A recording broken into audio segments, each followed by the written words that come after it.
Hello everyone and welcome to Homestead for a Living. Today I was on the site of a food forest that I helped to design and install here in Tennessee, and I also helped them design and build a water catchment system. And I was visiting the site again to look at expanding the water catchment system, and I had a conversation with them, and they were really upset about some insects because while they've been doing everything organically, they were spraying neem oil and doing a new kind of trend in gardening called electroculture with the intention of eradicating the bugs. They really didn't want the bugs going at their trees, the insects, and eating their fruit and such.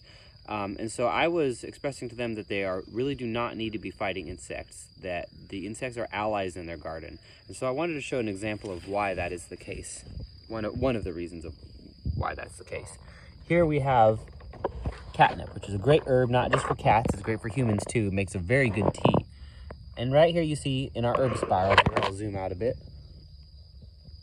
you see a perfect healthy catnip, and then one right next to it which is completely decimated. It's got all sorts of blight and insects chewing it, and it's just not healthy. Let's go ahead and just pull this out because it's clearly not doing well. Now these are side by side, so why is one getting decimated by bugs and the other is not? Well, the reason is this one was directly behind this Japanese maple here. That was really shading it out. And it was also in a very low spot in the soil. So it was probably getting too much water. So the conditions were not good for it. It wasn't happy where it was at. It was dying. It had bad conditions.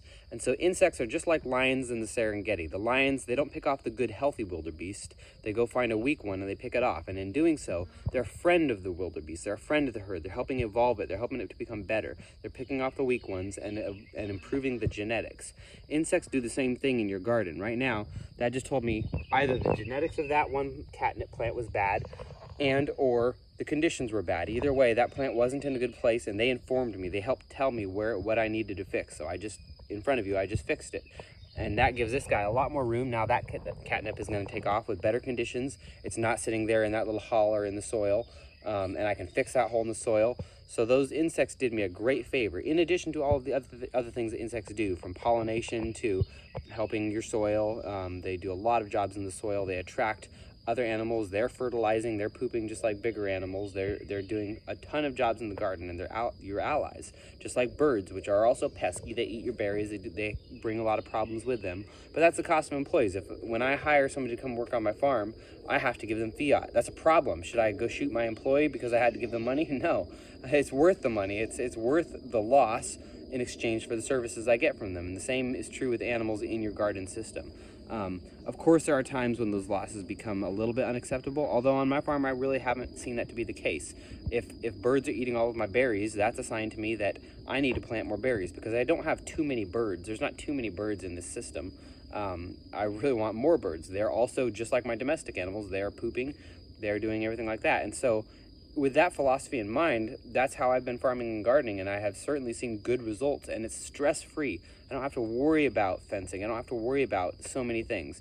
There are times when I'll fence off, let's say, a new fruit tree so that the deer don't eat it. Those losses would be unacceptable because it's too expensive to replace a bunch of trees after deer graze.